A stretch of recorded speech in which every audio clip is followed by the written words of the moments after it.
بسم اللہ الرحمن الرحیم۔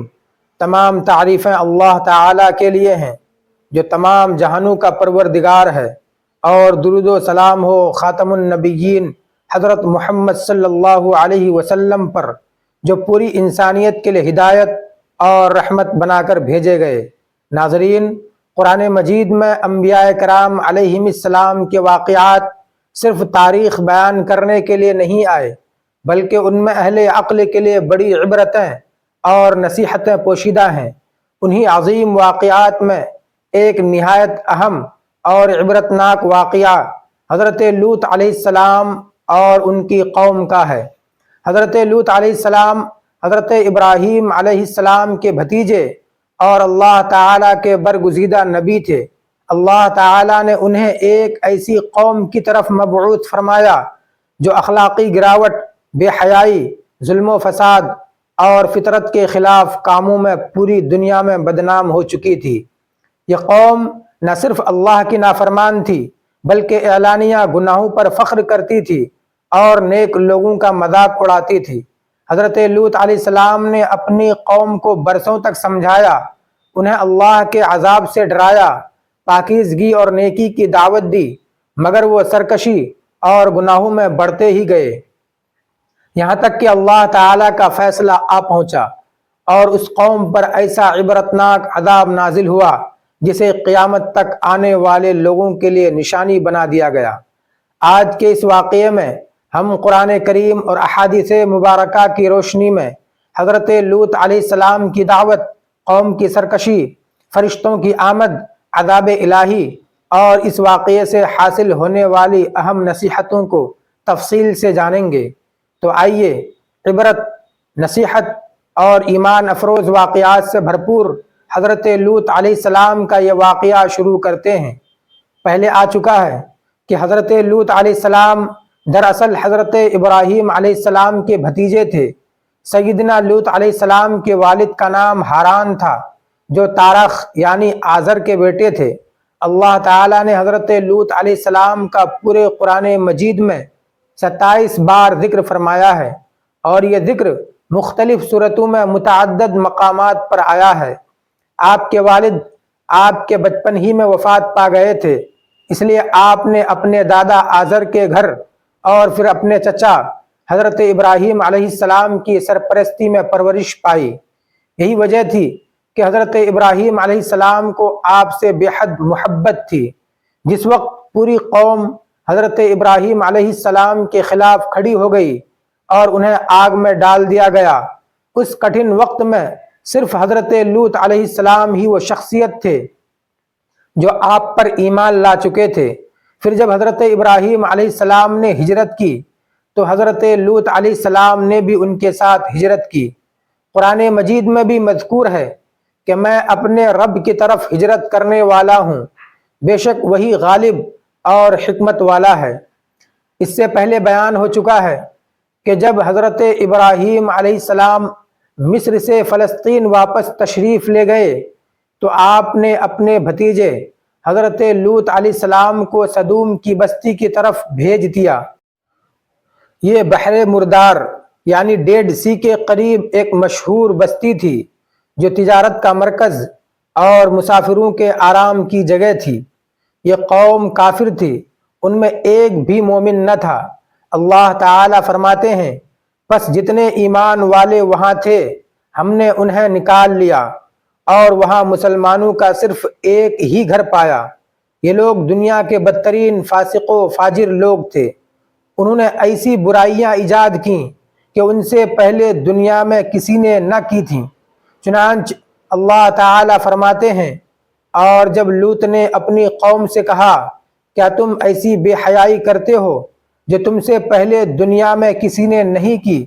پھر فرمایا، کیا تم عورتوں کو چھوڑ کر مردوں کے پاس شہوت پوری کرنے کے لیے جاتے ہو؟ بلکہ تم حد سے گزرنے والی قوم ہو۔ یہ بدفعلی اور جنسی بے راہ روی اسی قوم میں ظاہر ہوئی۔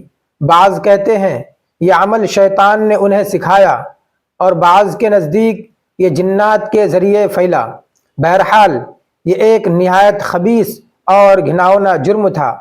اللہ تعالیٰ نے قرآن کریم میں کئی مقامات پر اس گناہ کی قباحت اور اس پر آنے والے عذاب کا ذکر فرمایا ہے۔ چنانچہ ارشاد ہے، اور لوط کا ذکر کرو جبکہ اس نے اپنی قوم سے کہا، کیا تم آنکھوں دیکھتے ہوئے بے حیائی کرتے ہو؟ کیا تم عورتوں کو چھوڑ کر مردوں کے پاس شہوت سے آتے ہو؟ بلکہ تم بڑی جہالت کرنے والے لوگ ہو۔ اللہ تعالیٰ نے اس قوم کو مختلف ناموں سے یاد فرمایا: کافر، مجرم، جاہل، حد سے بڑھنے والی، فاسق اور فضول خرچی۔ یہ تمام برائیاں ان میں جمع تھیں۔ یہ لوگ اس قدر خبیث تھے کہ اپنی مجلسوں میں اعلانیہ بے حیائی کرتے، راستوں میں لوگوں کو ستاتے، مسافروں کو لوٹتے اور بدتمیزی کو باعث فخر سمجھتے تھے۔ حضرت لوط علیہ السلام مسلسل انہیں سمجھاتے رہے، مگر وہ اپنی سرکشی میں بڑھتے گئے۔ اللہ تعالیٰ فرماتے ہیں، قوم لوط نے رسولوں کو جھٹلایا، جبکہ ان کے بھائی لوط نے ان سے کہا، کیا تم اللہ سے نہیں ڈرتے؟ میں تمہاری طرف امانت دار رسول ہوں۔ حضرت لوط علیہ السلام نے فرمایا، میں تم سے اس تبلیغ پر کوئی اجر نہیں مانگتا، میرا اجر تو صرف رب العالمین کے ذمے ہے۔ مگر قوم کا جواب یہی ہوتا، اگر تو سچا ہے تو ہم پر اللہ کا عذاب لے آ۔ یہی ہر نافرمان قوم کا طریقہ رہا ہے۔ بالآخر اس قوم نے حضرت لوط علیہ السلام کو بستی سے نکالنے کا فیصلہ کیا۔ وہ کہتے تھے، ان لوگوں کو اپنی بستی سے نکال دو، یہ بڑے پاک باز بنتے ہیں، کیونکہ ان کے نزدیک پاک دامنی ایک عیب بن چکی تھی۔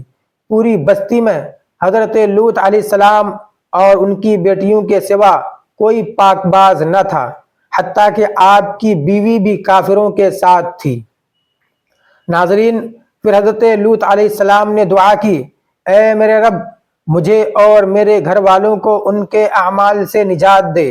اللہ تعالیٰ نے آپ کی دعا قبول فرمائی اور فرشتے بھیجے۔ ان میں حضرت جبرائیل علیہ السلام، حضرت میکائیل علیہ السلام اور حضرت اسرافیل علیہ السلام کا ذکر ملتا ہے۔ یہ فرشتے خوبصورت نوجوانوں کی شکل میں حضرت لوط علیہ السلام کی بستی پہنچے۔ حضرت لوط علیہ السلام کی بیٹی نے انہیں دیکھا تو گھبرا گئی، کیونکہ اسے معلوم تھا کہ اگر قوم نے انہیں دیکھ لیا تو ان کے ساتھ بدفعلی کی کوشش کرے گی۔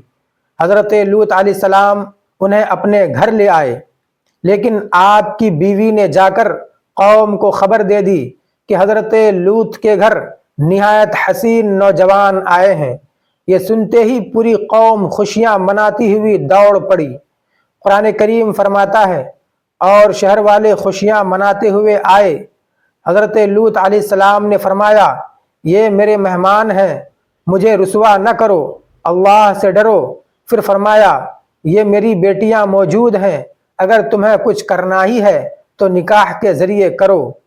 مگر انہوں نے جواب دیا، تم خوب جانتے ہو کہ ہمیں تمہاری بیٹیوں سے کوئی غرض نہیں۔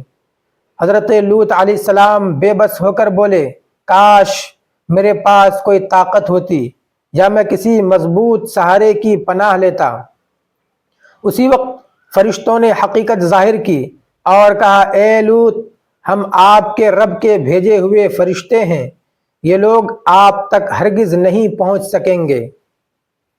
پھر حضرت جبرائیل علیہ السلام نے اپنے پر کے ایک اشارے سے ان لوگوں کی آنکھیں پھیر دیں اور وہ اندھے ہو گئے۔ فرشتوں نے حضرت لوط علیہ السلام سے کہا، رات کے کچھ حصے میں اپنے گھر والوں کو لے کر نکل جاؤ اور تم میں سے کوئی پیچھے مڑ کر نہ دیکھے سوائے تمہاری بیوی کے، کیونکہ اس پر بھی وہی عذاب آنے والا ہے۔ چنانچہ حضرت لوط علیہ السلام اپنی دو بیٹیوں کے ساتھ بستی سے نکل گئے۔ صبح کے وقت اللہ کا عذاب آ پہنچا۔ حضرت جبرائیل علیہ السلام نے پوری بستی کو زمین سے اکھاڑ کر آسمان تک اٹھایا، یہاں تک کہ فرشتوں نے ان کے کتوں کے بھونکنے اور مرغوں کی آوازیں سنی۔ پھر اس بستی کو الٹا کر زمین پر دے مارا گیا۔ اللہ تعالیٰ فرماتے ہیں، پس جب ہمارا حکم آ پہنچا تو ہم نے اس بستی کا اوپر والا حصہ نیچے کر دیا اور ان پر تہبتے کنکریلے پتھر برسائے۔ ایک اور مقام پر فرمایا، اور ہم نے ان پر پتھروں کی بارش برسائی، پس دیکھو مجرموں کا انجام کیسا ہوا۔ اس طرح قوم لوط تباہ و برباد کر دی گئی اور بحر مردار کا علاقہ ان کے عبرتناک انجام کی نشانی بن گیا۔ قرآن و حدیث کی روشنی میں یہ بات واضح ہوتی ہے کہ قوم لوط اخلاقی طور پر مکمل تباہ ہو چکی تھی۔ وہ اپنے گناہوں کو گناہ ہی نہیں سمجھتے تھے۔ مردوں کا مردوں سے تعلق اور عورتوں کا عورتوں سے تعلق ایسا عمل تھا جو وحشی جانور بھی نہیں کرتے۔ اسی لیے اللہ تعالیٰ نے اس قوم کو سخت ترین عذاب دیا تاکہ قیامت تک آنے والے لوگ عبرت حاصل کریں اور ہر قسم کی بے حیائی، ظلم اور فحاشی سے بچیں۔ حضرت لوط علیہ السلام کا واقعہ ہمیں یہ سبق دیتا ہے کہ بے حیائی اور فحاشی قوموں کی تباہی کا سبب بنتی ہے۔ نیک لوگوں کا مذاق اڑانا اللہ کے غضب کو دعوت دینا ہے۔ اللہ تعالی اپنے نیک بندوں کو مصیبت سے بچا لیتا ہے۔ گناہوں پر اصرار انسان کو ہلاکت تک پہنچا دیتا ہے۔ قرآن کریم کے واقعات صرف کہانیاں نہیں بلکہ عبرت و نصیحت ہیں۔ اللہ تعالی ہمیں قرآن مجید سے نصیحت حاصل کرنے، گناہوں سے بچنے اور انبیاء کرام علیہم السلام کے راستے پر چلنے کی توفیق عطا فرمائے، آمین۔ ناظرین، اگر آپ کو ایسے اسلامی اور تاریخی ویڈیوز پسند ہیں تو ویڈیو کو لائک اور شیئر کریں اور چینل کو سبسکرائب کریں۔ ملتے ہیں بہت جلد نئی ویڈیو کے ساتھ، جب تک کے لیے اجازت دیجیے، خدا حافظ۔